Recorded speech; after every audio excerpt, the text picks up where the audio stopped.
This is a Rogue Media Network podcast.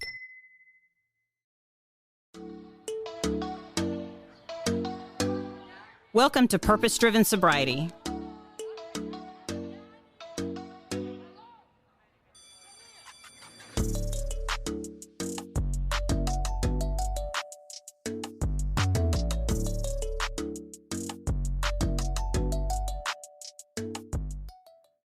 Thank you for joining the Purpose-Driven Sobriety podcast. My name is Christine, and I'm an alcoholic.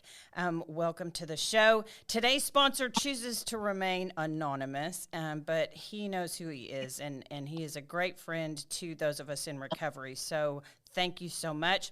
Today, I have a special sister on here with me, Kajsa, who, and it's so funny because I just love the fact that well over half of my guests, Kajsa, are from different areas because I'm in Waco, Texas. So they're from around the country, and being online, right, affords us that. So I know you probably are too, in a butt ton of different recovery pages and what have you, which is wonderful. That's a good resource. Just like my humble opinion, in-person meetings is where it's at, but online meetings certainly have their place, and these groups can be very supportive. And just like in person, you try them on to see if they fit, and if it's a good fit for you, you contribute where you can. And so I met you in one of those. So I'm so grateful that you agreed to come on the show and share with me your story. And on the show, Kajsa, we just share, what it was like, what happened, and what we're like now. This is the most laid back thing you'll do probably today. Because, it's one of those things that I started this show just this past March. And, our community, for people that are in active addiction and stuff, that can recognize when things are scripted or sugar-coated, or we just don't do that here. So I'm going to invite you to just be you, honey. And I want to hear all the things about Kajsa and what happened, what it was like, what happened, and what you're like now.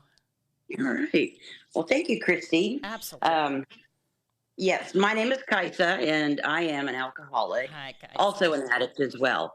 My sobriety date is 12/9/19, and for that I'm truly grateful. So I just celebrated 4 years on Saturday. Congratulations. Thank you. That's amazing. Thank you. Happy birthday.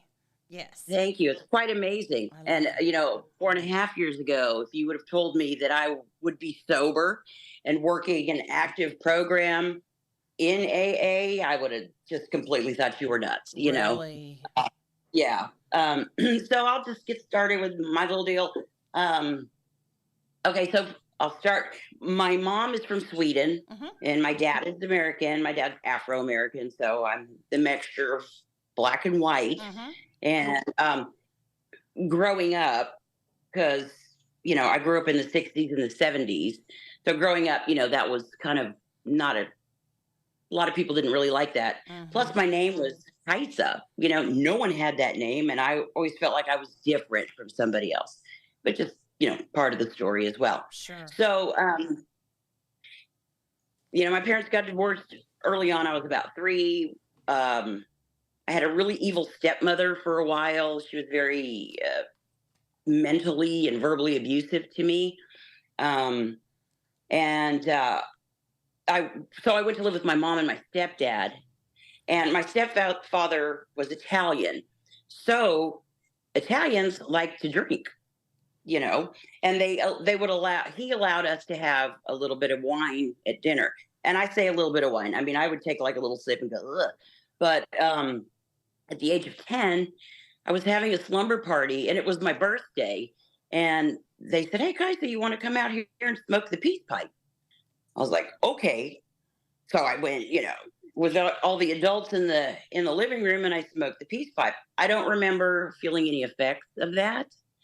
And then, every now and then a little sip of wine at dinner. But when it really started was when I was 14. And I would have been in 8th grade. And I went out with my friends.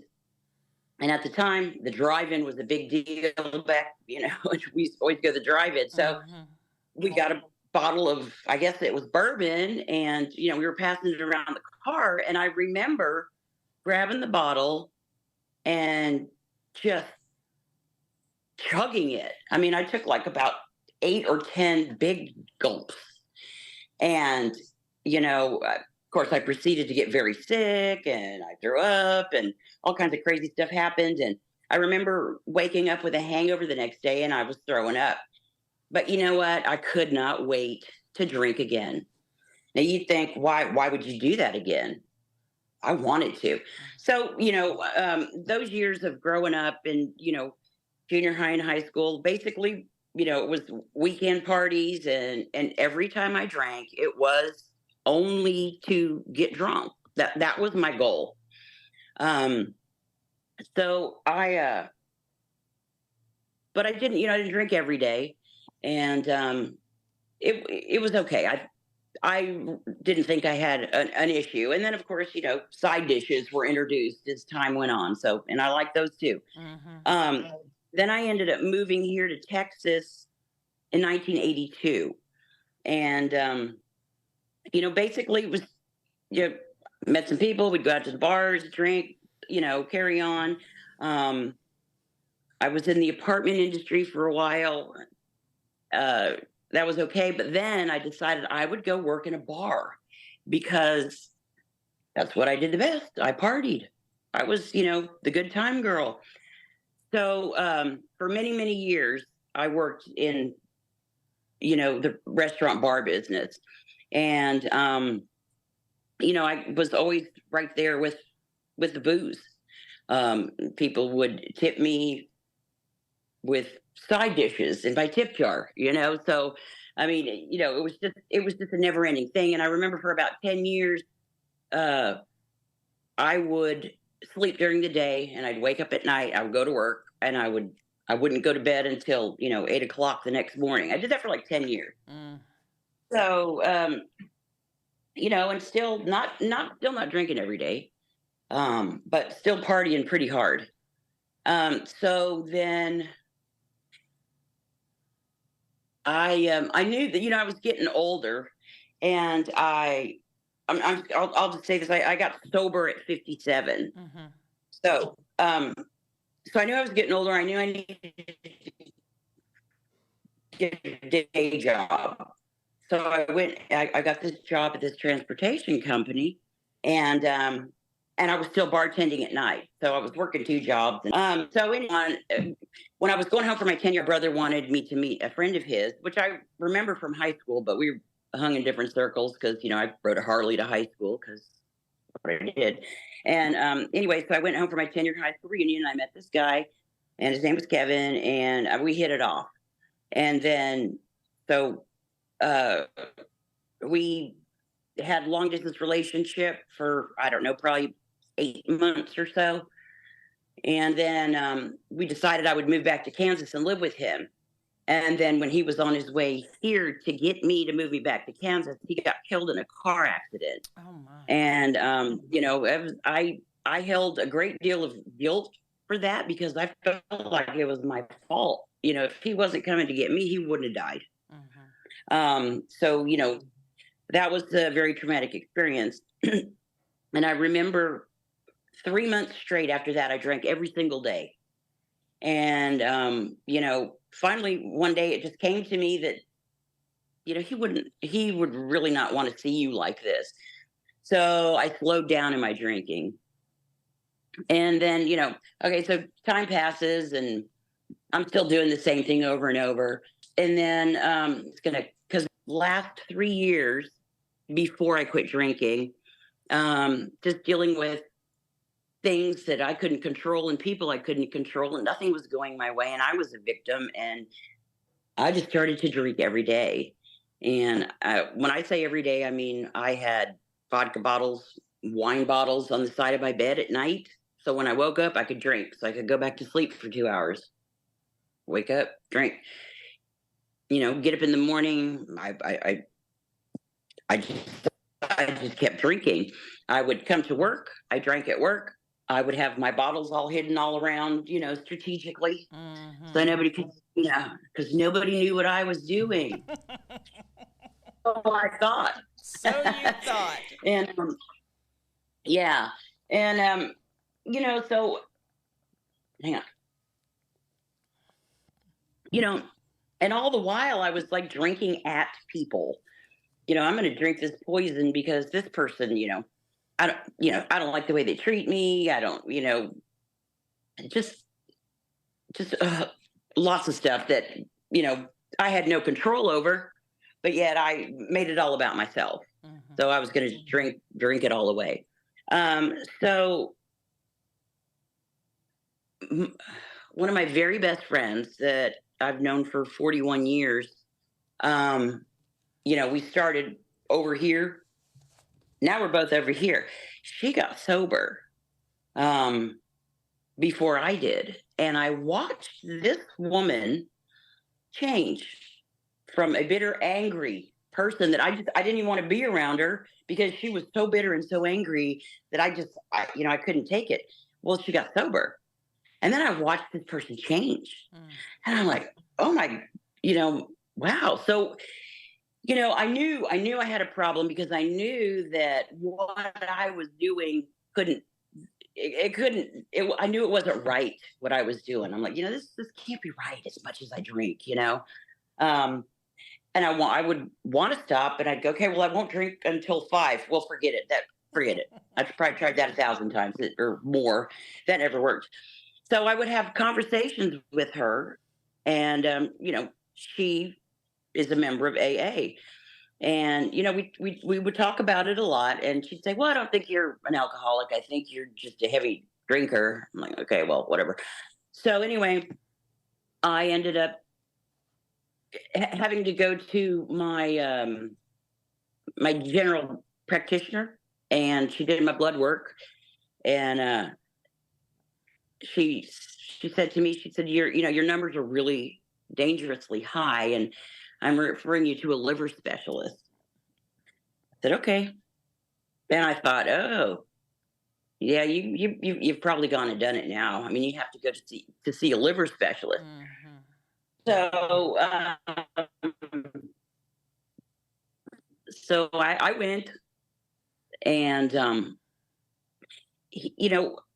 I walked in, and we sat down and we started talking, and he's like, he,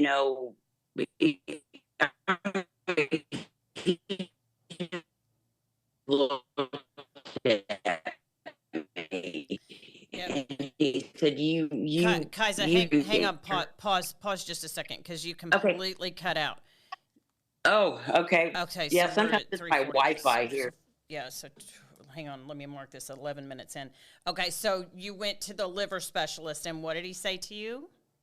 Okay, so he told me I had to stop drinking or I would die. Oh, wow. And yeah. And I was like, I'm like, okay. And I had no intention at that time. I had no intention on quitting drinking. Getting help. What help? Yet I had my friend in AA who I watched, who, we still had all these conversations. Anyway, so, that night it was her nephew's birthday party. So I said, well, I'm going to quit drinking. I'll quit drinking tomorrow, but tonight I'm going to go to the party and I'm going to drink because I didn't want her to give me a hard time, and which she didn't. And I drank, she didn't. And, she stayed sober the whole time, and I got old fish knickered like I did. And then, so, I proceeded to just keep drinking. So then it came up to the week of Thanksgiving. And well, okay, so the week before I was too sick to come to work. I mean, I really felt like I was going to die. And so I stayed in bed, but I drank the whole time. And I would get up and go to the store in the morning and get my booze. And then I would go home and stay in bed. So I missed a week of work.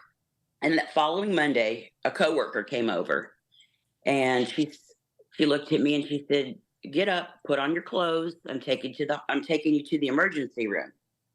And I'm like, yeah, all right, we'll go to the emergency room. All the while, just I just felt like such crap. But I just continually put the alcohol in me, So, when she says, well, let's go. And I grab my bag and I just take all the booze put it in my bag. I didn't even take clean underwear with me. Okay. So we go to the emergency room. They take one look at me and they said, "You're going to the hospital." And I said, no, I don't need to go to the hospital. And they said, "Yeah, you do."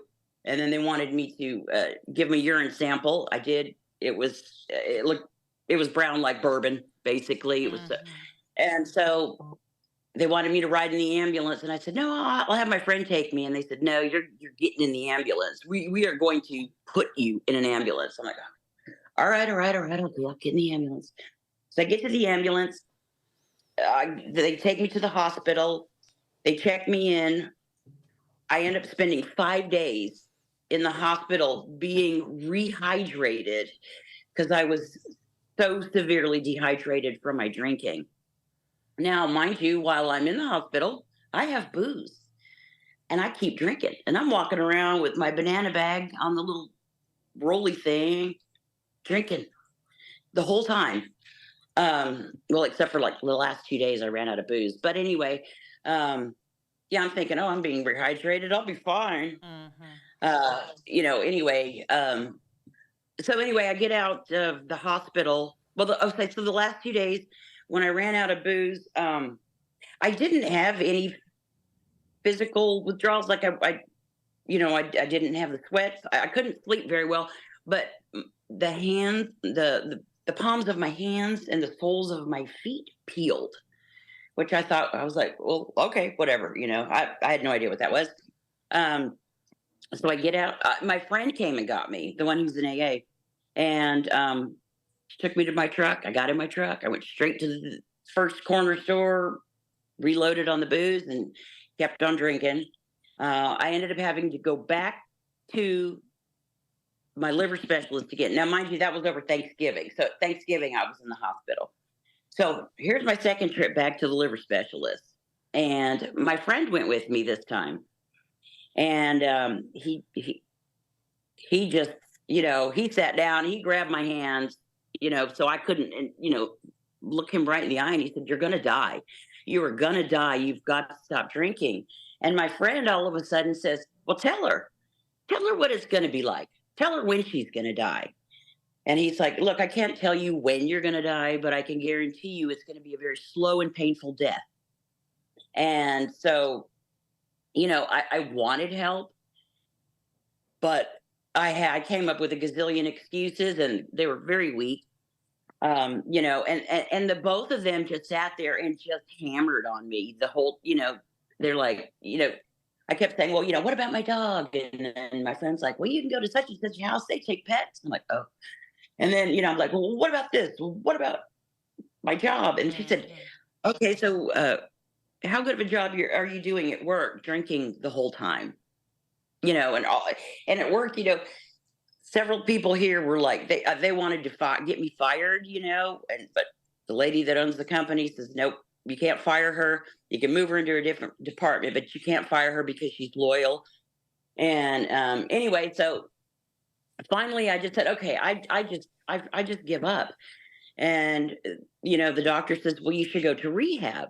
And I said, "Yeah, let me go someplace where I can just get in and the doors will shut behind me and I can just do myself for, the 30 days." And I was really worried about leaving work because, what would they do without me? My God. And my friend got up and went and got the nurse to give me the month excuse, to be gone. And she brought it into the doctor and he signed it. And I said, "I'm going to rehab. I'm going to do this. Let's do this. I'm ready. I'm tired. I'm really tired of living my life this way."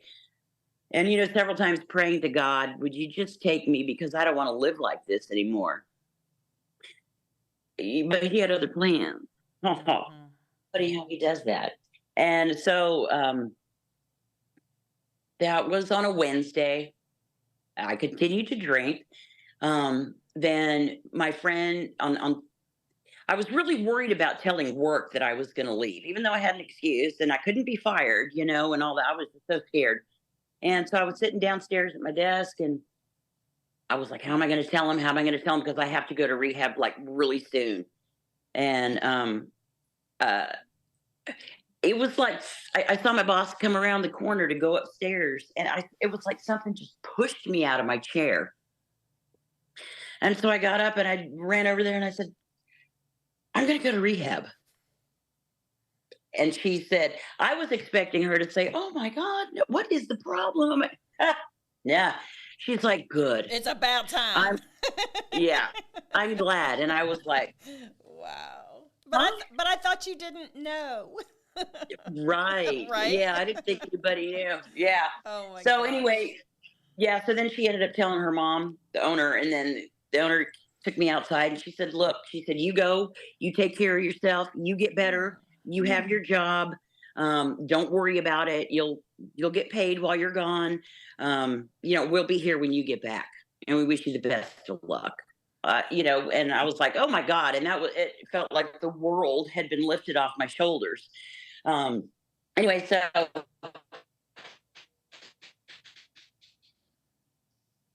let's see, that was Wednesday. And then I continued to dream the name of a lady who was a sobriety coach.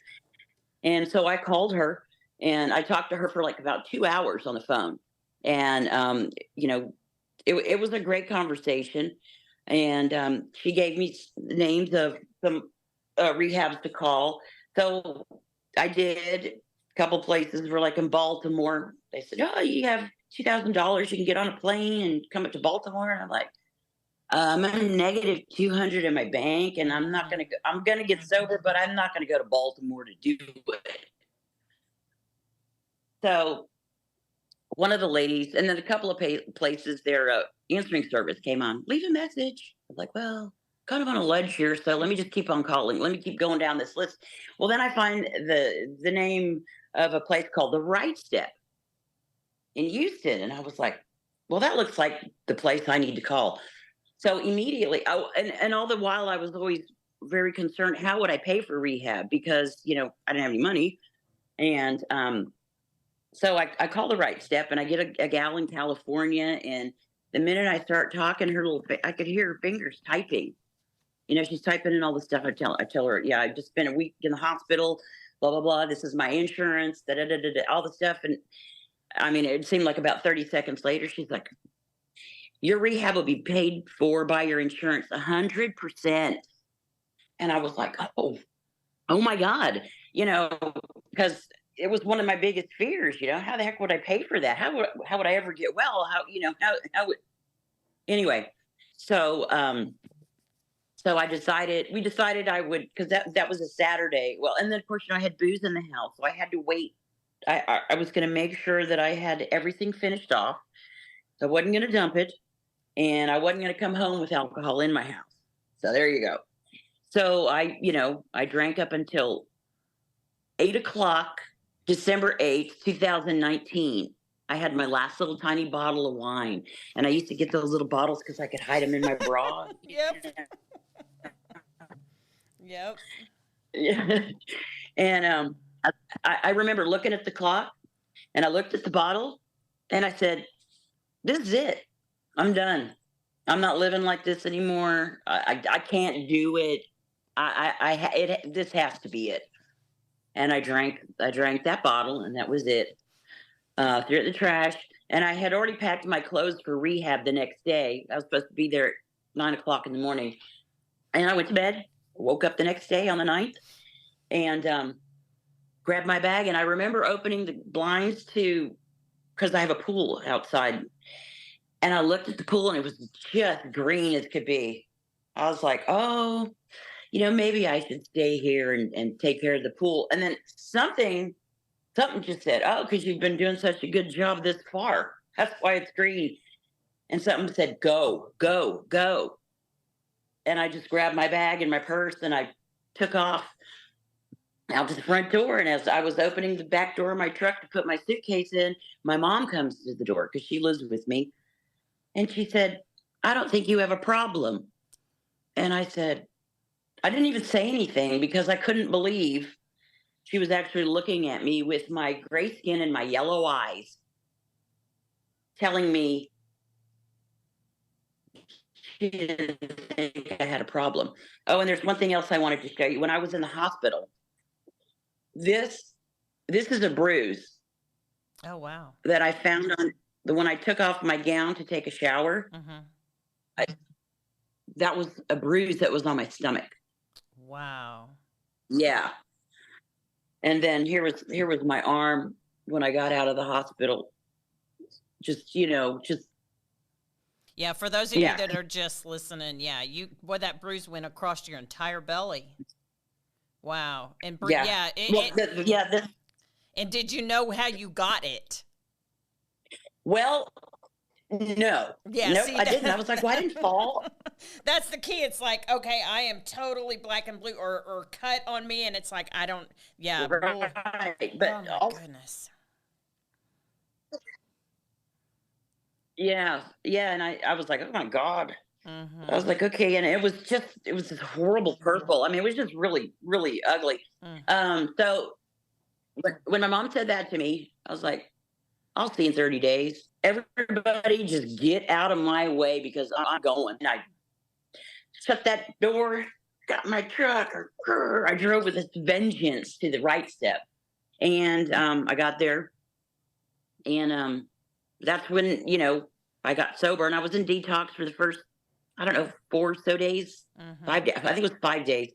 And at that time, again, my hands peeled, the soles of my feet peeled, and this time my scalp peeled. So I looked like I had a horrible, you know, case of dandruff. Ugh. But I started to feel better and better. And what I did when I went to rehab was I was like, okay, look, I have no idea what to expect. So I'm just going to keep my mouth shut. I'm going to do what they tell me to do. I'm not going to fight with people because I did that a lot.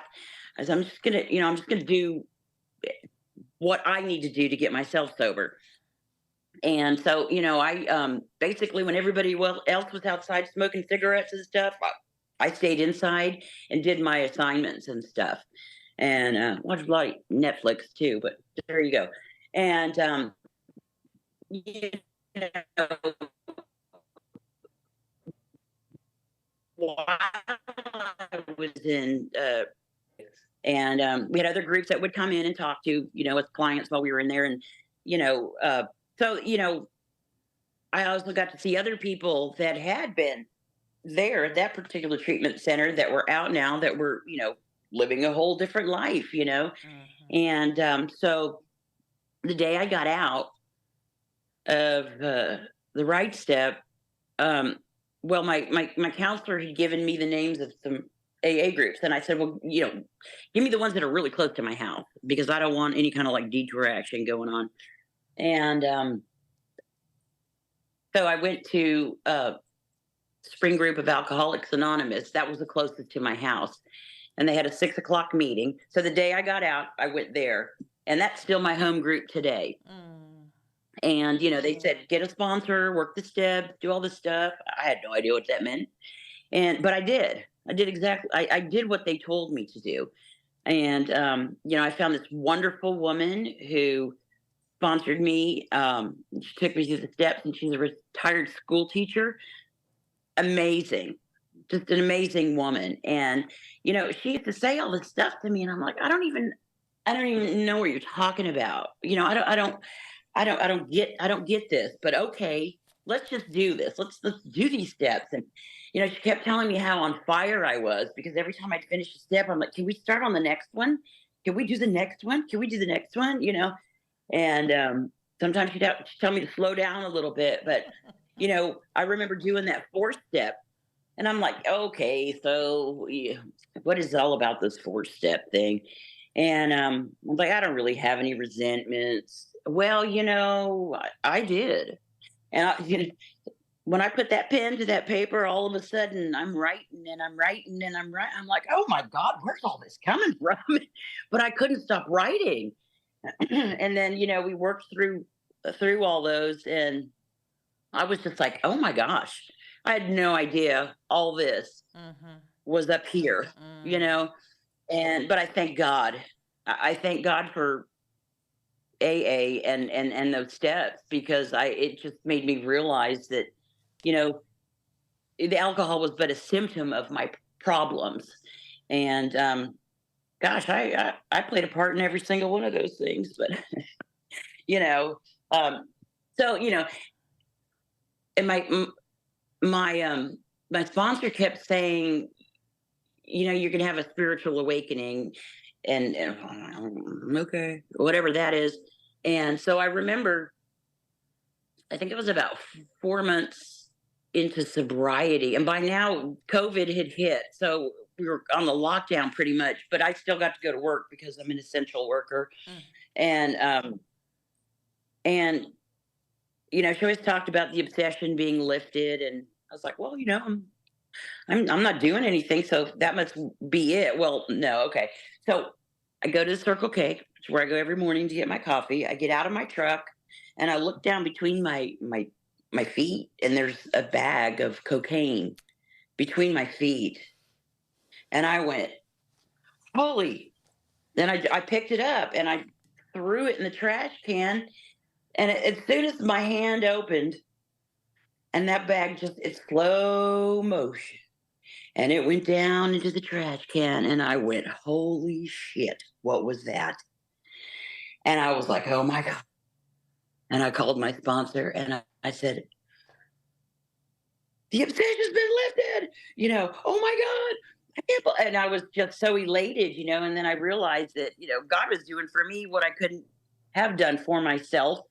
I didn't even know what that was. And, bam, there it was in my face. I mean, 4.5 months before that, I'd probably been disappeared for about 5 days. Mm-hmm. Anyway, so I ended up working all the steps, and it was amazing. It was an amazing thing. I've sponsored a couple of girls. I have taken one sponsee through the steps. She's moved on to new sponsorship, but she's still sober. I work a fearless program of sobriety. I chair meetings. I am on social media on a lot of sober pages. I admin on several, and I stay in the middle of the boat, and I have made such good friends. First of all, with the people at my home group, I never thought I would have friends like this in my life, and I still have some of my old friends that aren't, alcoholics, and they support me, and that's a wonderful thing. Mm-hmm. But I also have a new group of friends, a new family that work the program, and they're just amazing. And the fellowship's great. I love staying in the middle of the boat. I just do whatever I can, daily. Mm-hmm. Make sure that I, do the deal. Right. So, right. Well, that it's funny. You just jarred a memory, just like how that happens, where it's like Twilight Zone. Back to, I remember when you talked about seeing that bag of cocaine at your feet, and I can feel that feeling when I was probably 2 weeks sober, and I was at my office. In my office building, my husband and I own a building here in Waco. And anyway, no one was there. It was on a Saturday. No one else was in the building. It was just me. And I was doing some busy work, And I went to get something out of a drawer. And those little, I don't know if you saw my face about the little wine bottles. Because, those fit perfectly in my handbag. And they fit down in my boots. And, So I opened up one of my drawers, and there were several. And it was, I call it flighty hands. It was like, it was, I lost my breath for a minute. See, I'm getting chills just talking about it. And I remember grabbing them. I think there were 4 of them, which is shocking because, honey, I don't leave alcohol behind. But most of the time I hid it so well, I hid it from myself. But I grabbed those 4 and I ran. Girl, I ran down the hallway to the bathroom, and I opened them and I started pouring them out. And it was like I almost needed a witness. I almost needed someone to go, to go, look, I'm not drinking it. Look, it was just like I needed, but I poured them out and I put them in the trash can. And then I thought, oh crap, what if someone sees them and they think that so I went immediately and I called my sponsor and I said, this is what just happened. And she said, how does that feel? And I'm like, oh, it feels really good. Wait a minute. It does feel, whoa.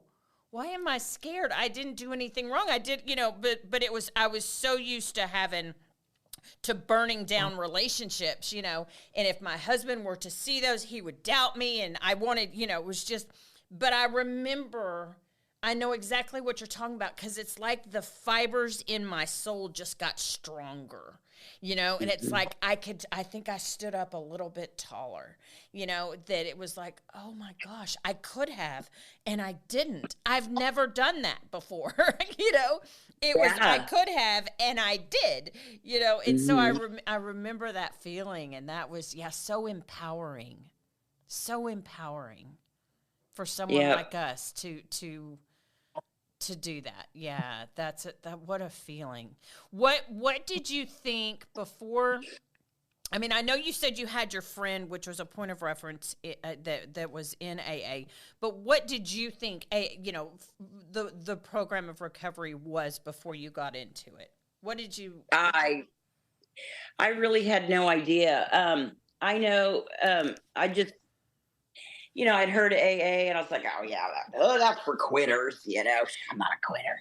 Because anyway, I really didn't know. When I got to rehab, and they talked about AA and the steps, and you work on yourself and all this stuff, and I thought, well, I probably could use a little bit of that, because this I don't like. This I don't want to be. There's got to be something better than what I'm doing. So I'm just gonna whatever they tell me to do, I'm gonna do. But I do remember having the conversation with my friend about the higher power. And I said, what's with the higher power thing? Because, when I was raised, it was the God of hellfire and brimstone, and you're a sinner and you're going to burn in hell. And I'm like, the God thing, I don't get it, because why would this God that only one that I know, why would he forgive me? And I'm supposed to be forgiven. I don't understand all that, And she said, well, no, she said, it's a God of your understanding. And I said, what? My own understanding? I said, but this is what I understand it to be. She said, no. She said, not that one. I said, not that one. And I go, well, what do you mean? What one? What's yours? And she said, mine is a fairy. I said, a fairy? And she said, yeah, my God's a fairy. And I go, so what you're telling me is I can make this thing up? She said, yes, absolutely. I was like, oh, really? She said, yeah. I said, oh, okay. I go, now it's on. I go, yep. Going to be a loving, forgiving God, and he's going to have a sense of humor between George Burns and Betty White, and we're going to have fun doing this. And so that's how I came up with my higher power, which I didn't understand, and super grateful for that, because we have a good time, which I think everybody, I was so concerned with not having a good time and but it's exactly the opposite. Right. I'm having the best time of my life, It's funny because I don't, people are like, oh, you're religious. No. Yeah, it doesn't have anything to do with religion. Nothing. I'm not religious. Yeah. Yeah, I'm spiritual. Like there's those plants outside. Look, I can't make that plant out there. Along those same lines is I didn't have a point of reference as far as a God, and I had such a huge resentment, because the way I saw it, if your God was all that great, why was I in that position to begin with? That must mean I was actually the piece of shit that I thought I was. So no thanks. And so my sponsor was able to bring, I needed things, and I don't mean this offensively towards my own self, but I needed things dumbed down a little bit, right? I needed the elementary, for dummies version. And she said, okay, so she said, have you ever heard of Build-A-Bear? And I said, yeah. And I said, that's where you go and you pick out a bear and you pick out the clothes and you pick out, and she said, what if you could build a god? What would that look like? What type of characteristics, what type of mannerism, what kind of, a being would that be? What, loving, caring, kind, concerned, what would that be? And so she had me kind of work that out, and she said, so I'm just going to ask you, what if that's who God is already? What if? And I'm like, oh, shit. Really? And so it was in a way that I could understand it, because, I've said on the show before, God was for all the people on Sunday that dressed up real pretty and went to the building with a T on top of it. That wasn't where I belonged, and so bringing it down to a level that you can understand it. Let me ask you, when you got to like steps 8 and 9, was there an amends that you made that wasn't accepted? Yeah. Really? Yeah. Well, the very first amends I made to my friend, she cried. She started crying, and I was not even expecting that. I was like, "Oh shit, man, what did I do to you?" Because in my head, I have, I did this. Well, I don't know exactly what I did to her, and then I realized that I really put my friends through hell watching me, kill myself. And I was killing myself, So the amends that wasn't accepted, my brother, when I called to make an amends to him, he just got so mad at me, and he's like, well, you should. And then he just verbal vomited on me, and like tore me up one side, down the other. I was like, ooh. But you see, my sponsor told me it was something like this would happen. So I said, okay. So I stopped. And when I talked to my sponsor, she said, okay, you don't do it again. She said, if a time comes up in the future, you'll know it and you can do that. Amends to him. I was like, okay. So, but pretty much everybody else I made an amends to, they all, everybody was happy pretty much. One friend cried, which really opened my eyes because I had no idea. So it so happened about 4 months after that with my brother, he called me up and he's like, oh my God, I can't believe you. I don't know how you deal with mom. Blah, blah, blah. She talks all the time. She does this. She doesn't let me talk. Blah, blah, blah. And I said, Akeem, I said, remember all those times when I asked you to please take mom for just a month so I could have a month to myself? Remember? He said, yeah. And I said, no, all the time. And I said, yeah, I know you said no. I go, but I did get a break from mom for a month. And you know when that was? And he goes, no, when? I said, well, when I went to rehab. He's like, oh my God, Kajsa, I had no idea. It's like, and then I said, okay. And then I started my amends to him. And then he absolutely accepted it. Absolutely accepted it. So that's amazing. I'm really glad because I love my brother very much. And I don't want to be on the outs with him. We've always been very close my whole life up until, about the last 3 years of my drinking career. He was like, he didn't want to have anything to do with me. And I get it. I didn't get it at the time. Yeah, we don't realize the damage, the damage that is left in our wake. Not until we go back and we're able to turn around and have the strength to look at that. And sometimes that's really hard to do. Tell me, what is forgiveness to you? For me to forgive, okay, so my step monster, I call her, who was, like I said earlier, she was verbally abusive, mentally abusive to me. Okay, so basically what she did to me, because I was a young kid, and she treated my brother completely different than she treated me. So that rented space in my head for 50 years. And so, when I worked my fourth step, I realized that I didn't do anything to her. Okay. So that kind of made me want to hold on to the resentment even more, because I didn't do anything to deserve to be treated that way. But then, you know, I had to realize that I had to forgive her so I could be free from all that, all those horrible feelings I've had towards her in my life, and feeling less than, feeling ugly. She never liked my hair.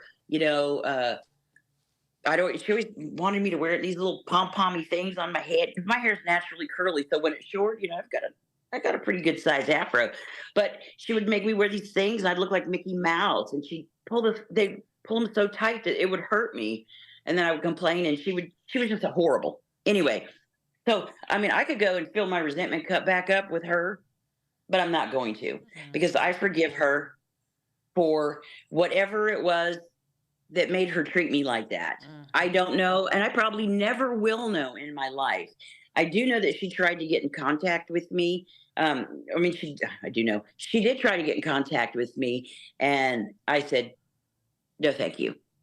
And I left it at that. Because she's no longer she's not gonna steal my joy. Right. And the things she said to me when I was a little kid do not define me at all. Because she was like, you're stupid. She was just not very nice. And then I realized that she's, I probably had a lot to do with her, how she was or whatever. But yeah, so I forgive, because I realize everybody's human. I think everybody suffers from something. And, I'm not going to hold on to resentment, because I'm not going to let that steal my joy. And I got a whole bunch of it. When is the first time that you've felt like you belonged somewhere? You know what I mean? Yeah, you mean, okay, once getting sober. Well, gosh, that's a good question. Probably around, about 18 months, I think, into my sobriety, I really started to feel connected with other people. And, you know,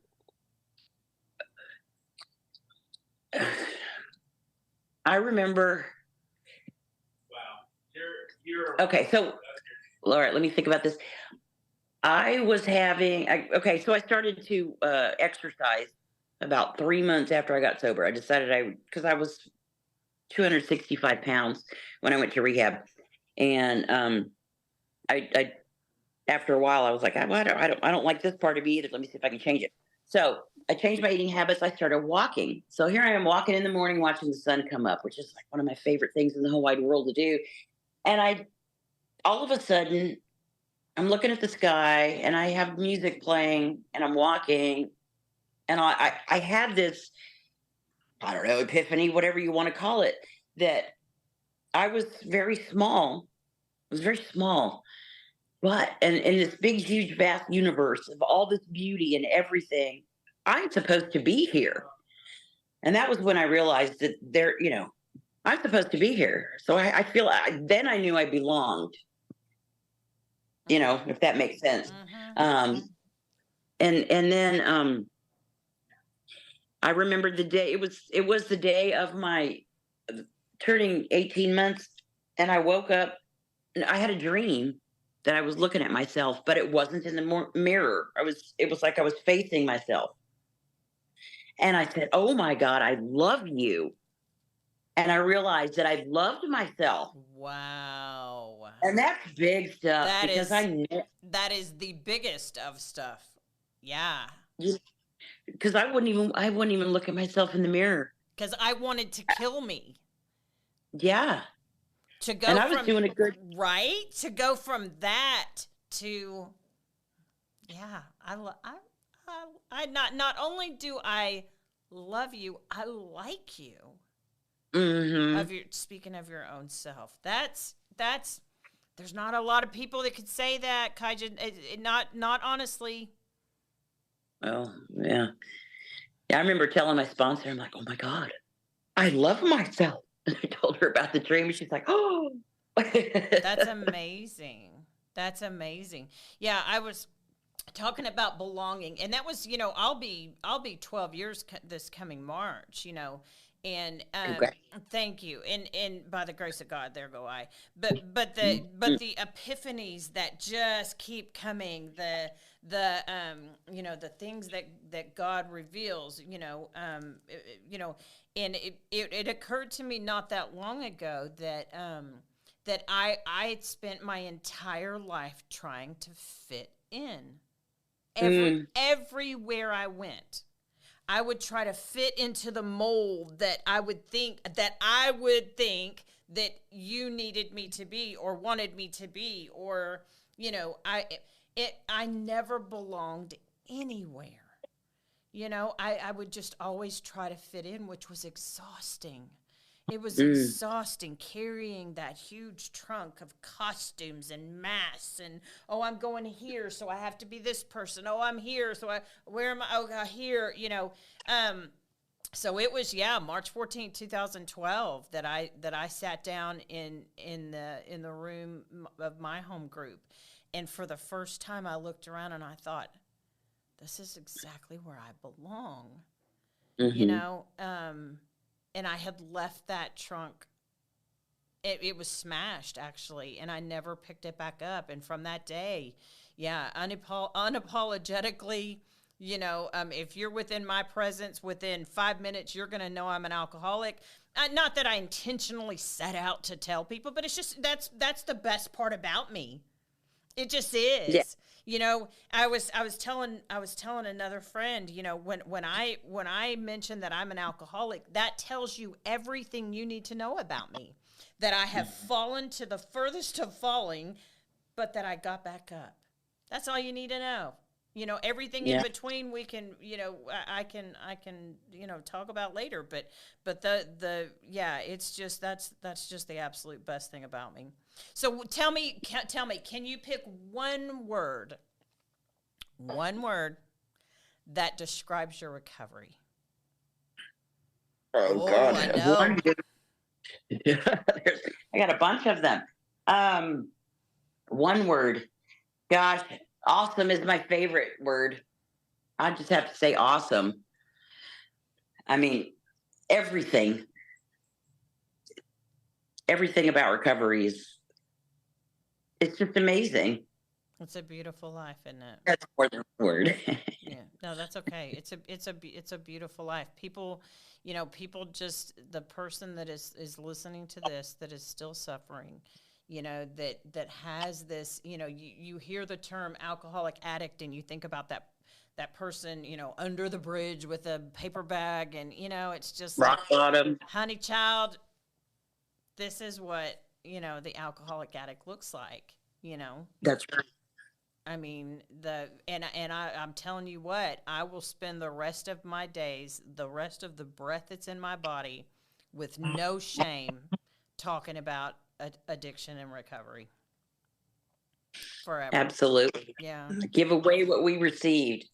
And another thing, on Monday, I celebrated 20 years with my company. That's amazing. So there you go. There's another milestone. And thank God they stuck with me, through the worst times. But, I'm like, I never worked anywhere for 20 years of my life, But, I do this job now, and where we used to have 3 people in my department, it's just me. Now, I could use some help, but I rock this thing. And, if it weren't by the grace of God and AA, I wouldn't be able to do what I do now. There's no way. This program of living that is so amazing that I believe anybody can benefit from. You don't have to be an addict or an alcoholic. It's a way of life, and the humility piece, boy, and when I fight my ego, but and just how kind I am now as opposed to how I used to be. I was not a very nice person at all, and I'm so happy that I can be a kind, loving person. Right. And contribute back. Tell me, how do you start your day? Well, what I do first thing, I feed my dog because he gets kind of lippy if I don't, and I go outside and I say my prayers in the backyard, because I can look at the sky, and I'm outside, and that's why I like it. So I say my prayers, and then I eat, and then I either go to the gym or I walk 6 miles, and then I come home, get ready for work, and then I come to work and I do my thing, and then while I'm here, I get on social media and talk to people, connect with them. That's awesome. How can people find you? What page? Tell me the recovery pages that you're in. Okay. The Sober Revolution on Facebook, and the Sober Hope Houston group, and then we have a ladies Sober Hope group. Okay. Awesome. Thank you so much for joining me. I'm so happy to know you. It's so nice meeting you. Thank you for having me. Gosh. And you're just down the highway. I don't get down that way very often, but yeah, I'm glad to know that I've got a sister in my own state that's in recovery. That's marching the march with me. So anyway, sister, it's good to know you. Thank you so much for being here. Thank you so much, Kristen. It's wonderful meeting you. You as well, sweetheart. Thank you for listening to the Purpose Driven Sobriety Podcast. Keep coming back.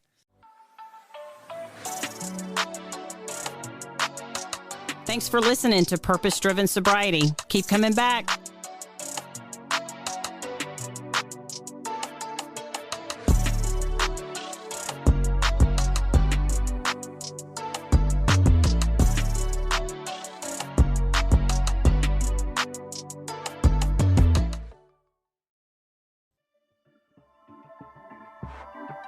This has been a Rogue Media Network production.